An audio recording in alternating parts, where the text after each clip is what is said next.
Bonjour, vous écoutez le podcast de la maison Firmenich qui laisse la part belle aux parfumeurs et à leur création.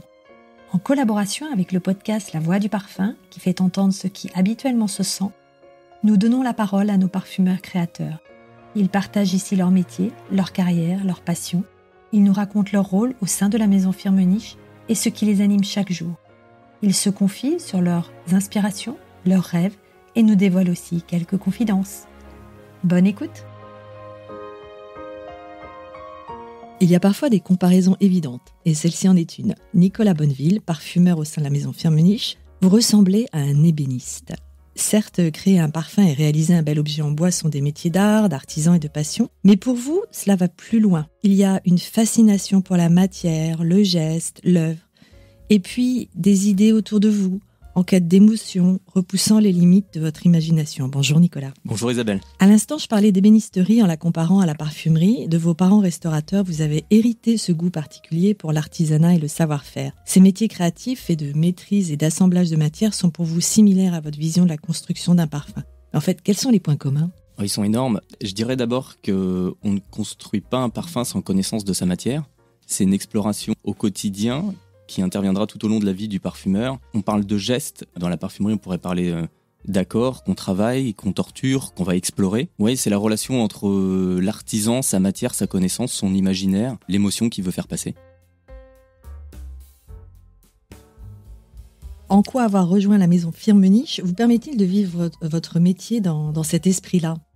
Déjà, c'est une maison à esprit familial et c'est une maison qui a toujours été tournée vers l'avenir, vers la recherche. On a une R&D qui est juste incroyable. Les molécules de Firmenich ont marqué l'histoire de la parfumerie, que ce soit la Calone, l'Ambrox, qu'on donnait des Acquadigio, des Odyssées, etc. C'est une maison qui s'est tournée aussi très rapidement vers les ingrédients naturels, avec l'acquisition de Danisco, qui est notre division d'ingrédients naturels, et cette recherche de vouloir triturer la matière, essayer de comprendre ce que la nature nous donne de différentes façons, avec les différents procédés d'extraction qu'on a. Ça va de la distillation, l'extraction au solvant volatile, au SFE, qui est le CO2. Maintenant, on a une nouvelle technologie qui s'appelle le Feargood, qui est une extraction micro-ondes. Donc, il y a vraiment cette volonté de recherche, de quête de l'absolu de la matière. Ouais. C'est une des raisons pour lesquelles vous avez sans doute rejoint la maison. L'autre, c'est aussi sa palette qui est infinie. Parlez-nous d'elle. Incroyable. C'est vrai que j'ai la chance d'avoir rejoint l'équipe Firmenich il y a maintenant 4 ans. Et je peux vous dire que tout parfumeur rêve d'avoir accès à cette palette. Le jour où on arrive, alors forcément, on a beaucoup de meetings pour rencontrer nos collaborateurs. Mais la seule chose qu'on a envie de faire, c'est d'aller au laboratoire et de découvrir tous ces fameux captifs, les matières premières qui nous sont exclusives, qu'on a pu retrouver dans des parfums de la maison Firmenich quand on était ailleurs, on va dire, et qui était pour nous un mystère. C'est-à-dire qu'il y avait quelque chose d'impalpable, une matière qu'on ne connaissait pas, qui nous était suggérée dans des accords, dans des parfums. Et de pouvoir enfin les rencontrer, c'est un grand moment. On a l'impression d'être un enfant qui arrive dans un magasin de bonbons et d'arriver à profusion dans cette palette et de s'y projeter. Ouais, c'est incroyable. Alors faites-nous rêver, puisqu'on est là aussi pour faire sentir et faire entendre ce qui se sent. À quoi ressemble ce laboratoire ? Vous parlez d'un magasin de bonbons, évidemment, ce n'est qu'une image, mais oui, il y a rien vraiment d'extraordinaire. Hein. C'est un laboratoire avec. Alors nous, les parfumeurs, on est dans un bureau derrière un écran. Hein. On a souvent l'image du parfumeur en blouse blanche devant son orgue. Malheureusement, c'est un petit peu obsolète. On est dans un bureau derrière un écran et moi, je vais souvent quand même voir mon assistante au laboratoire parce que c'est important de pouvoir déjà avec elle d'échanger sur les projets en cours, sur les priorités et puis de sentir les matières premières, tout simplement. Donc c'est un laboratoire avec des paillasses. Il y a beaucoup d'orgues qui varient en fonction des parfumeurs. Qui dit matière première dit ingrédients. Vous aimez observer les plantes en particulier. Oui. Vous avez un herbier qui ne vous quitte jamais ou presque. Et surtout, vous avez la main verte qui vous permet de faire pousser des plantes à parfum à Paris. Alors j'ai la chance d'avoir une grande terrasse qui est bien exposée, d'avoir au cours de mon apprentissage à Grasse ramené quelques plantes. J'ai ce besoin de proximité. Je fais pousser de la tubéreuse, gardénia, osmanthus, du muguet, de la bergamote. Et j'aime avoir cette matière première à côté de moi, de pouvoir vivre parce qu'on sent pas les mêmes choses le matin, le soir, de pouvoir être un peu enveloppé. J'ai mon jasmin grandiflorum qui est juste à côté de la fenêtre de ma chambre. Donc l'été, quand on dort la fenêtre ouverte, il y a vraiment cet effluve de jasmin qui rentre partout dans la pièce, cette odeur chaude et suave qui est juste incroyable. Et j'ai tendance à penser qu'en ayant cette proximité, on va venir capter des facettes qu'on n'a pas forcément dans nos extraits et pouvoir après tirer ce fil et raconter une histoire différente. Voilà, un point d'accroche qui va être une subtilité, une tonalité un peu plus verte croquante, qui va faire qu'on va aborder la matière première d'une façon différente. Est-ce que vous captez, vous le notez, vous avez un carnet, ouais. vous l'attrapez je le note. Alors aujourd'hui, on est la génération, on a un peu un iPhone dans la main. Parfois la nuit, je me réveille, je rallume mon téléphone et je m'envoie des messages pour que le lendemain, je puisse rebondir sur mon idée. Voilà, il y a quelque chose d'instantané qu'il faut saisir. Vous avez cité plusieurs plantes, en particulier les fleurs d'osmanthus séchées qui ont l'air d'avoir une place particulière dans votre cœur. Oui, alors déjà l'osmanthus, j'affectionne particulièrement cette matière parce qu'il y a cette ambivalence entre cet accord un peu confiture d'abricot qui est velouté et cette odeur un peu cuirée qui est liée au process d'extraction. Lors d'un voyage en Chine, je suis allé voir les plantes médicinales et des magasins de thé et ils proposaient à la vente des fleurs d'osmanthus séchées que je mets avec du thé Earl Grey. Et non, ça c'est juste magnifique. De Paris à la Chine, en passant par l'Inde, vous voyagez beaucoup puisque vous suivez la récolte du sambac de jasmin, en Italie la mandarine et la bergamote, à Florence l'iris, en Tunisie la fleur d'oranger. Comment tous ces voyages nourrissent votre créativité ? C'est le point de départ en fait, c'est-à-dire que c'est encore une fois cette recherche de la matière, de la compréhension. Je me souviens quand Toscane, quand je suis allé faire la récolte des iris, la personne qui était avec nous, elle extrait le rhizome de la terre, donc le rhizome de l'iris, juste pour remettre les choses dans leur contexte. Nous, dans l'iris, on n'utilise que le rhizome qu'on fait sécher. Donc le rhizome doit avoir, je crois, 18 mois. Et ensuite, il est séché, il est broyé en poudre. Et il y a tout un process de séchage qui est assez long. Et là, en l'occurrence, c'était la première fois que j'allais sentir un rhizome d'iris pallida frais qui sort de la terre. Et quand on le sort de la terre, il y a une odeur verte de galbanum. Et là, je me suis un peu pris une claque parce que je me suis dit, en fait, c'est si simple. C'est si simple parce que Galbanum Iris, c'est Chanel 19. Et je me suis dit, en fait, il suffit d'être là, de mettre son nez, d'être curieux, d'apprendre à connaître. Et on se laisse surprendre et il y a des associations naturelles qui naissent. Je me suis dit, c'est limpide. Il y a un petit côté sourceur là en vous. Je sais pas, oui, peut-être. Il y a toujours l'image un peu d'Indiana Jones, du parfumeur. C'est-à-dire, on a tous, on rêve de plantes qui viennent du bout du monde. Et je trouve que c'est important de pouvoir aller raconter les histoires qui s'y passent, la façon dont ça pousse, de comprendre, d'incarner un peu plus ces matières premières. Et puis on est un peu les ambassadeurs des personnes qui cultivent à travers le monde et je trouve que c'est important de leur rendre hommage de la plus belle des manières. C'est la question que j'allais vous poser parce que vous êtes un petit peu partout dans le monde. Firmenich est quand même très implanté avec des partenariats. Vous vous sentez donc ambassadeur, porte-parole et c'est important dans votre quotidien de rapporter ces histoires et ces matières. Oui, complètement. Et puis je pense que le consommateur, au travers du parfum, qui est quelque chose de magique, de mystérieux, a envie qu'on lui raconte cette histoire et qu'on sache pourquoi cette matière première-là est plus noble qu'une autre, pourquoi elle a été utilisée, comment c'est fait. Il y a une volonté aujourd'hui de savoir de plus en plus ce qu'il y a dans les produits qu'on utilise et de pouvoir être un petit peu porte-parole de tout ça. Oui, c'est très important. Donc c'est un équilibre entre votre laboratoire et puis le monde. Oui. Vous savez, on est toute la journée derrière un bureau, derrière un écran, donc nous aussi on a besoin de s'évader. Vous avez un autre moyen de vous évader, c'est l'art. Vous êtes amateur d'art et vous participez à des projets innovants. En particulier, un avec un souffleur de verre. On travaille avec une seule matière, en l'occurrence le verre, qui crée ses propres pigments, sa propre palette. Dans un travail exploratoire, il est obligé de se renouveler sans cesse autour des notions de luminosité, de texture, de profondeur, de relation au temps, avec une matière vivante donc et fluide. Il y a un parallèle et je vous ai vu fasciné devant cet artiste. Cette rencontre, elle est pour moi magique. Je pense que, à part parfumeur, il y a 2 métiers que j'aurais aimé faire. Vous l'avez évoqué dans votre introduction, c'est ébéniste et souffleur de verre. Souffleur de verre parce que je trouve qu'il y a un magnétisme incroyable de cette matière en fusion. Il y a une relation à l'urgence dans le sens où il lutte contre le temps, contre la température.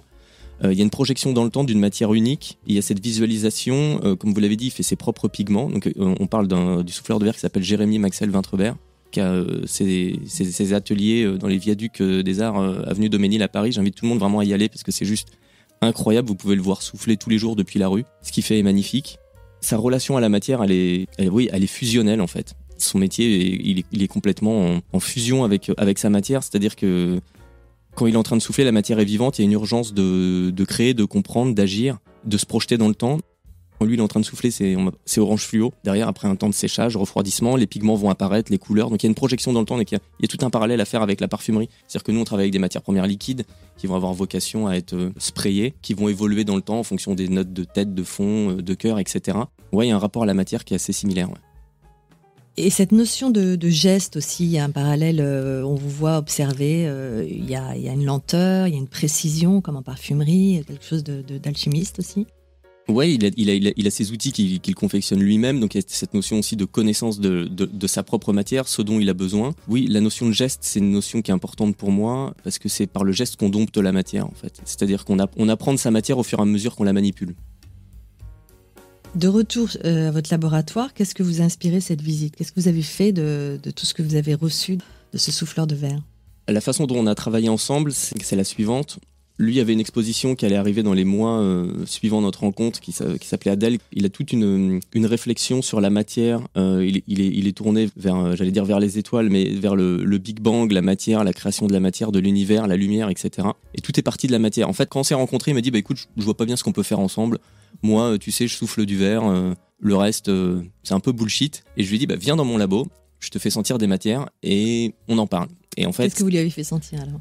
Diverses choses, des choses très brutes, des matières premières un peu plus complexes, des synthétiques. Je me rappelle lui avoir fait sentir la calone, qui est notre matière première qui sent la mer, mais qui est une matière de synthèse. Et il y a un moment, je me rappelle plus du nom de la matière première, mais il était un peu dubitatif en arrivant. Je lui ai fait sentir une matière première, il m'a regardé, je me rappellerai toujours de son regard. Il a regardé la mouillette, il m'a dit tu viens de me transporter il y a 25 ans ou 30 ans, machine à remonter le temps, d'un souvenir dont je ne me rappelais plus. Il m'a dit ok, il y a quelque chose à faire. Il m'a dit il y a une valeur ajoutée dans l'émotion que peut procurer une odeur. Il m'a dit viens, on parfume mon exposition, et donc tout est parti de là. L'idée était d'avoir un parfum qui apporte une valeur ajoutée comme une dimension supplémentaire immersive à son exposition, sans se superposer à son travail, et amener quelque chose de totalement immersif. Et on est parti de la matière, et il voulait que je lui fasse sentir des matières premières, et en fait il me donnait des mots-clés. Il me disait je veux que ça soit plat, horizontal, je veux que ça soit rugueux, je veux que ça soit pointu. Et on a assemblé comme ça une odeur qui est venue un peu illustrer son travail. Ce travail, cette collaboration montre à quel point à chaque fois dans le parfum, il n'y a rien de physique, tout est dans l'émotion, c'est ce que vous venez de décrire. L'évaporation en superposition, vous avez dit. C'est vrai qu'un parfum, c'est une superposition de plusieurs matières premières. Chez Firmenich, en plus, on a des outils maintenant qui nous permettent de mesurer l'évaporation dans le temps et dans l'espace de nos parfums. Donc c'est toute une façon de visualiser le parfum qui est complètement différente. On apprend à formuler différemment en ne raisonnant plus que par le parfum sur la peau, en travaillant sur le sillage. Et donc on a des outils de mesure qui permettent d'affiner la signature que l'on souhaite, le message que l'on souhaite emmener à tel endroit, à tel moment. Et donc ça, je trouve ça assez magique, comme un espèce de Lego qu'on construit, et on veut être sûr que ça soit le bon bout qui arrive au bon endroit. Vous venez d'évoquer l'espace, ça me permet d'enchaîner sur une deuxième expérience que vous avez faite en 2020 au Design Museum de Londres pour l'exposition Moving to Mars, qui invitait les visiteurs à explorer la vie possible sur Mars. Installations, images et plus de 100 objets qui illustraient Mars par rapport à l'homme, les découvertes, les obstacles, les projets, le rôle fondamental de la science et du design dans la future colonisation humaine de la planète. Et pour vous, cette expérience a été une manière de repousser certaines limites. L'espace, c'est un sujet qui m'intéresse beaucoup parce que j'aime connaître du plus petit, donc de l'atome, jusqu'au plus grand, sur cette question de d'où on vient, qu'est-ce qu'on fait là, dans quoi on est. Et je trouvais que l'exploration martienne était une illustration un peu de ce propos et que c'était très intéressant. Donc on a été en relation avec des personnes de la NASA, des ingénieurs. Il y avait une pièce immersive avec un panorama, avec des photos du paysage martien. Il y avait un sol martien qui avait été reconstitué par rapport à des prises de vue qui avaient été faites par Curiosity. Donc il y avait un sol martien reconstitué. Et l'idée, c'était d'avoir une immersion sur le sol martien. Bon, premièrement, on m'a dit, on te prévient, Mars, ça sent l'œuf pourri. Donc, c'était pas. Ça bien. L'idée, c'était qu'il y ait des gens qui viennent quand même à l'exposition. Et en fait, après, c'était toute une réflexion sur dans cette station spatiale. Qu'est-ce que serait l'atmosphère ? Donc, il y avait cette odeur de terre, de quelque chose de déshydraté, de carbonisé, de très minéral. Dans cette station spatiale, on imagine qu'on serait entouré de plantes, parce qu'il faudra bien se nourrir. Donc, il y avait des odeurs végétales. Donc, en fait, il fallait trouver un contraste entre quelque chose de complètement carbonisé, déshydraté, minéral, quelque chose de végétal. J'ai voulu aussi ajouter une odeur un peu musquée pour le côté humain. Qu'on s'oublie pas, nos descendants seront dans une station spatiale, qu'ils n'oublient pas qu'ils sont humains. Donc le musc me semblait un bon propos. C'est ces expériences un petit peu artistiques qui nourrissent mon travail au quotidien, dans le sens où les échanges que je peux avoir avec des personnes d'univers complètement différents de la parfumerie m'amène à penser et à construire les parfums de façon différente, à explorer des territoires olfactifs qui sont pas forcément des propos qui intéressent la parfumerie, des choses qui sentent le brûlé, c'est pas forcément ce qu'on a envie de porter, mais des échanges sur la matière, la façon de construire. Je m'intéresse beaucoup à la façon de de visualiser, de construire, de ressentir. Et le parfum, on n'a pas vraiment d'éducation olfactive. C'est un sens où on emprunte le vocabulaire des autres sens. On va dire c'est rugueux, c'est pointu, c'est vert, c'est une boule. Voilà. Et donc, on essaie de s'enrichir de plein d'autres univers pour faire les choses différemment. Et vous exprimez aussi votre attirance par l'art en réutilisant les objets du quotidien en parfumerie, en réinterprétant l'expérience urbaine. Vous piochez dans le pop art, le street art, rien ne vous arrête. C'est quelque chose qui est très dynamique. Oui, je sais pas d'où ça vient. J'ai grandi au Mans, donc au niveau musée, c'était assez limité. Et j'aime l'idée aussi que l'art nous entoure au quotidien. Dans une pièce avec un mur blanc et une toile, c'est très bien, mais j'aime avoir une espèce d'immersion dans un univers. Quand on se promène dans la rue et qu'on voit une œuvre d'art, quand on lève un peu les yeux, on voit les choses différemment.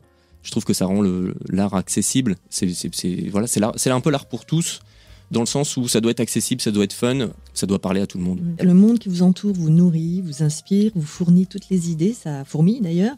De retour chez Firmenich, vous travaillez seul et en équipe. Qu'est-ce que vous faites de toutes ces idées ? Je vais vous dire, on manque pas de projets, donc les idées, on nous en demande tous les jours. Il y a différentes façons de travailler, soit c'est une demande spécifique, c'est un brief, on nous dit on veut un floral féminin chypré, etc. Soit on a des accords qui sont là, qui sont des points de départ, soit on a des collections, soit on va travailler en équipe. Moi, ma partie préférée, c'est presque le début. C'est le côté exploration, c'est-à-dire construction d'un accord, avoir une idée brute, quelque chose de fort, avoir une idée avec des tensions, des contrastes. Et ce travail de projection et de construction, c'est presque là où je m'amuse le plus, qui est une épreuve un peu presque plus solitaire, mais que j'adore partager, donc il n'y a pas de problème. Cette construction, vous l'avez expérimentée, vous l'avez apprise lors de vos études et de votre parcours à Grasse, et vous avez rencontré votre premier mentor, Jacques Morel, qui cherchait un jeune parfumeur, et voilà, vous passiez par là. Ouais. Parlez-nous de lui. Alors en fait, l'histoire, elle est assez drôle. Donc comme vous l'avez dit, mes parents sont restaurateurs, et on allait en vacances à Opio, donc à côté de Grasse, et on est allé tous les étés pendant 2 semaines. Et en fait, ça a commencé par... Pour ceux qui sont déjà allés à Grasse, il y a de nombreux ronds-points sur lesquels il y a des alambics. Et je trouvais ces objets fascinants. Je demandais à mes parents ce que c'était. On me disait, c'est avec ça qu'ils extraient les odeurs des plantes. Je me disais, ok, d'accord. Et plusieurs années de suite, je leur ai dit, je veux aller visiter les musées de parfum. Bon, au début, ils se sont dit, c'est une lubie, il a 12 ans, voilà. Puis une année, ils ont dit, ok, on va t'emmener chez Gallimard, parce que il y a une visite qui explique l'histoire de la parfumerie. Et à la suite, il y avait un atelier où on pouvait constituer son propre parfum. Donc ils se sont dit, ok, on y va. Et donc c'est là que j'ai eu la chance de rencontrer Jacques, qui animait l'atelier ce jour-là. Donc je lui ai posé plein de questions. Il me dit, si ça t'intéresse, je t'emmène dans mon vrai labo. Alors là, je m'en souviendrai toute ma vie. Je suis arrivé dans un laboratoire où on peut imaginer des étagères avec des flacons ambrés à perte de vue. Il me dit, bah voilà, chaque matière première qui est là, je la connais. Si tu veux, tu me fais une sorte de blind test. Tu m'en prends une. Je sens, je te dis ce que c'est, je te dis où ça pousse, je te dis quelle partie de la matière première on utilise. Je te dis dans quel parfum ça rentre. Donc je me prends au jeu, je lui fais sentir et à chaque fois, banco, incroyable. Et puis il avait sur son bureau 2 touches et un flacon de J'adore à un côté. Puis il me dit, je suis en train de reconstituer l'odeur de J'adore, mais juste en la sentant. Et là je me suis dit, ce gars c'est Superman. Je regarde mes parents, je dis, c'est ça que je veux faire. Quelques années plus tard, après avoir appris la méthode Jean-Carl, vous avez aussi travaillé avec Françoise Caron. Exactement. Françoise, elle avait rejoint Tacazago et voilà, on avait dit, Françoise va arriver. Tu vas voir, elle choisit les gens avec qui elle veut travailler. C'est une expérience incroyable. Françoise, c'est la rigueur. Je parlerai toujours d'elle elle a une règle en bois, un crayon de papier, sa feuille. Et on avait travaillé ensemble à l'époque où j'étais toujours en apprentissage. J'avais dû retravailler sur le contre-type au nez, toujours d'ombre rose. C'est une expérience incroyable. Et puis, le troisième mentor, troisième rencontre qui a bouleversé votre parcours, Francis Kurkdjian. Francis, j'ai eu la chance de le rencontrer à la sortie de l'ISIPCA. À l'ISIPCA, j'ai fait la formation assistant parfumeur, donc qui est post-bac. À l'issue de cette formation, il y avait un sujet de fin d'études à faire, etc. Et je faisais une recherche sur les parfums sur mesure. Moi, à l'époque, je revenais de Grasse. J'avais eu tout cet apprentissage de la parfumerie, on va dire, traditionnelle. Je connaissais les maisons de composition. Je connaissais Firmenich, Givaudan, IFF, Robertet, etc. Mais alors, les noms des parfumeurs, personne.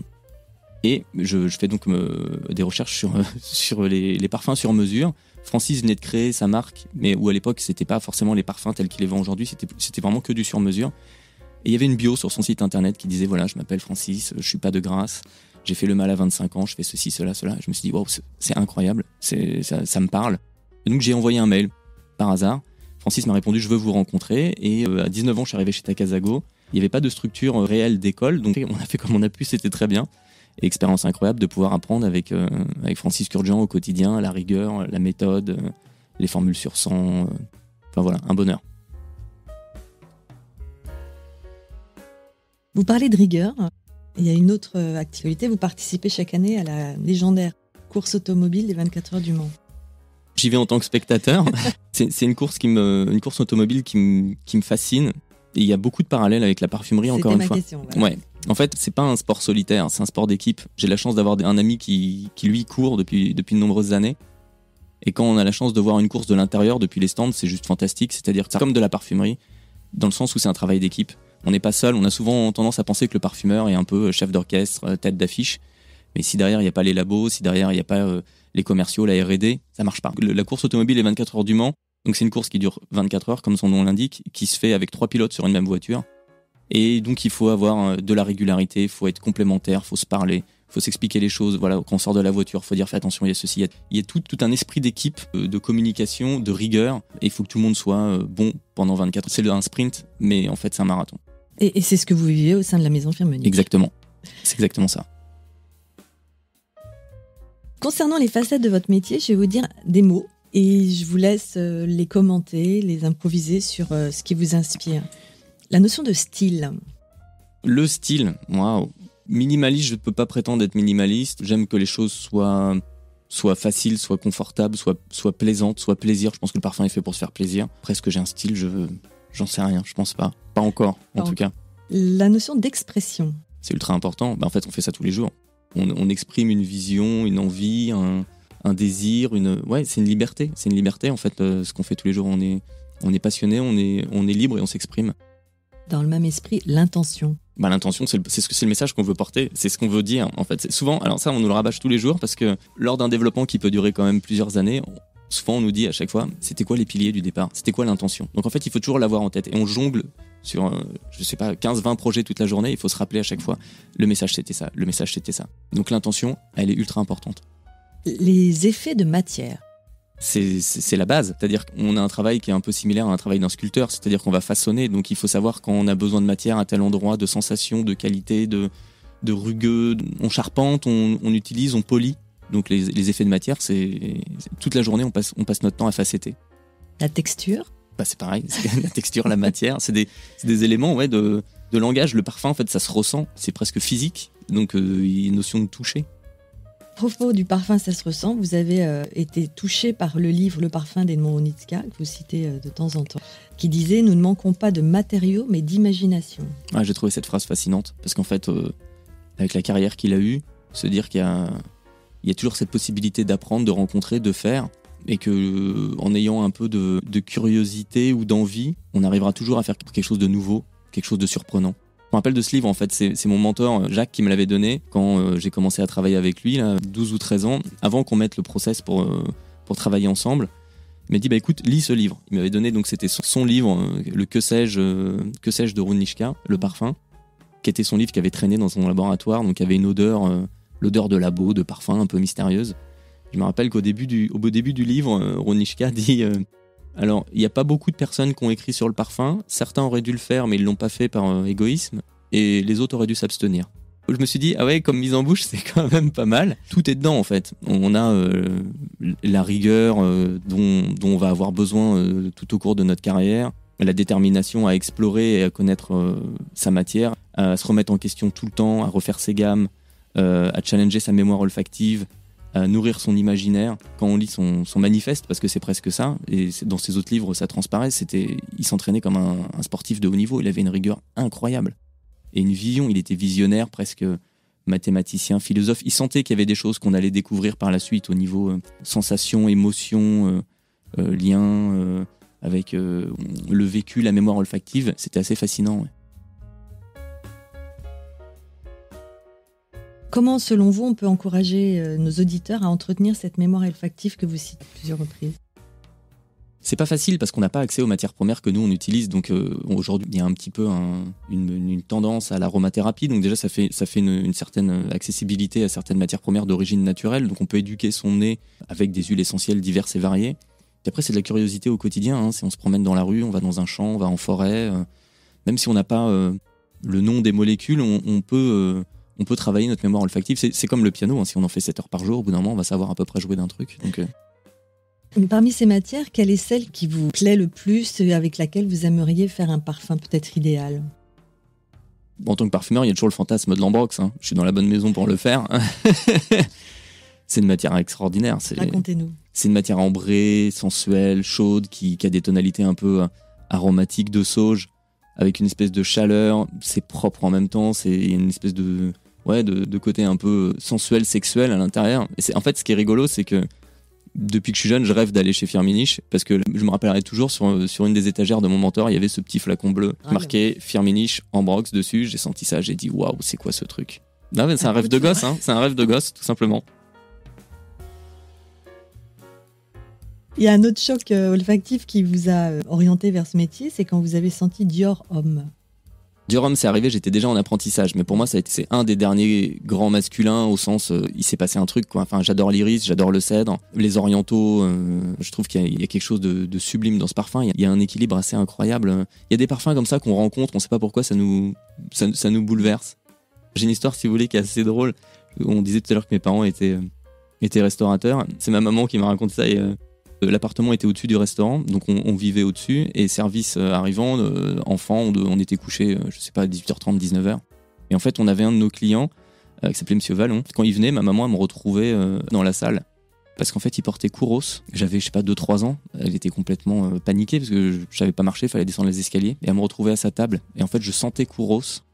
Je sortais de mon lit, je descendais les escaliers, et elle me retrouvait à tabler avec lui. Elle comprenait pas. Donc, pareil, mémoire olfactive. Moi, aujourd'hui, vous me faites sentir Kouros, c'est un souvenir d'enfance. Kouros, c'est pas une petite chose, hein. Ça sent plutôt l'homme, c'est très viril. Mais voilà, on a tous nos expériences qui façonnent notre mémoire olfactive. Vous avez une relation plus au parfum ou aux odeurs ? Ouais, aux odeurs. Je pense que c'est aux odeurs. J'ai grandi dans une cuisine, donc il y a un mélange d'effluves, de choses qui s'assemblent, qui se croisent, qui n'ont pas forcément grand-chose à faire ensemble, parce qu'il peut y avoir du sucré, du salé, etc. J'ai un rapport à l'odeur, à l'environnement, à ce qui m'entoure. Je sais pas, peut-être qu'il y a un éveil qui se fait sur cette curiosité de ce qui m'entoure, de savoir où est-ce que je suis, comment je me sens, qu'est-ce que ça veut dire. Voilà, c'est un sens primaire, primitif. Ouais, je pense que j'ai un lien aux odeurs, ouais. Et parallèlement, est-ce que vous êtes plus attiré par l'une ou l'autre des familles olfactives, ou vous arrivez à surfer ou... Je pense que c'est tout au long de notre carrière, ça bouge. Moi, j'adore les citrus, j'adore ce qui est pétillant, ce qui est un peu soufré, j'adore les notes vertes, parce que je trouve que ça apporte quelque chose du lift. J'adore les notes irisées, les notes les orientaux. Quand j'ai débuté, je détestais la cardamome, et aujourd'hui, j'adore. Donc je pense qu'au fur et à mesure, que justement, en jouant avec les matières premières qu'on n'aime pas, on arrive peut-être à en faire quelque chose de plus différent, de plus original. Ouais.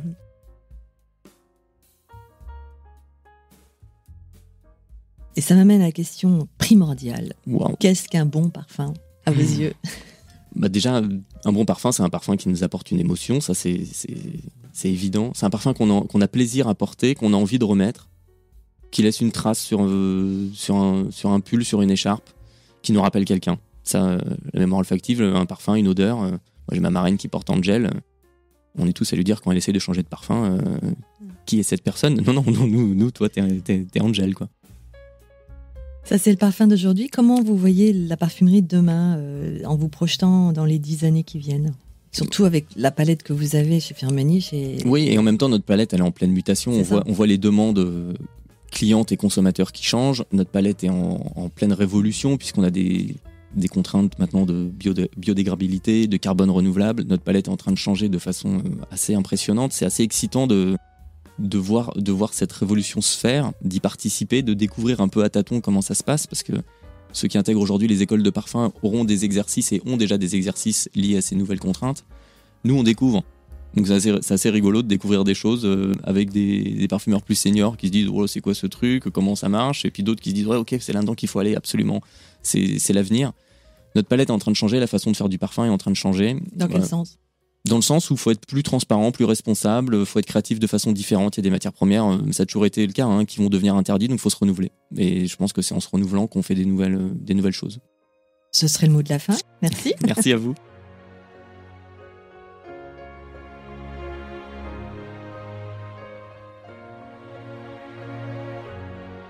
Merci, chers auditeurs et auditrices, de nous avoir suivis. Nous nous retrouvons dans quelques semaines pour un nouveau podcast. Paroles de parfumeurs de la maison Firmenich.